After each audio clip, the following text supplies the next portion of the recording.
আজকে chicken roll বানাচ্ছি, দেখো আরেকটাই দিয়েছি, এপিট হয়ে গেছে।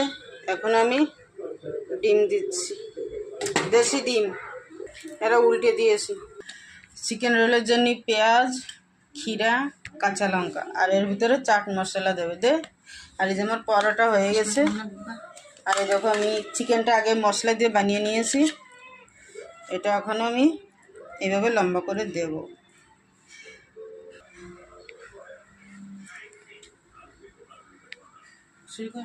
अभी मैं इसको प्याज डाल रहा हूँ, प्याज দিচ্ছি, পেঁয়াজ এ দেখো পেঁয়াজ দিয়েছি। এখন আমি ক্ষীরা দিচ্ছি, এই যে, আর অল্প কাঁচা লঙ্কা। এবার দেবো চাট মশলা,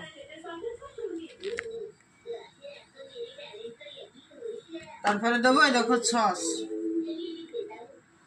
এটা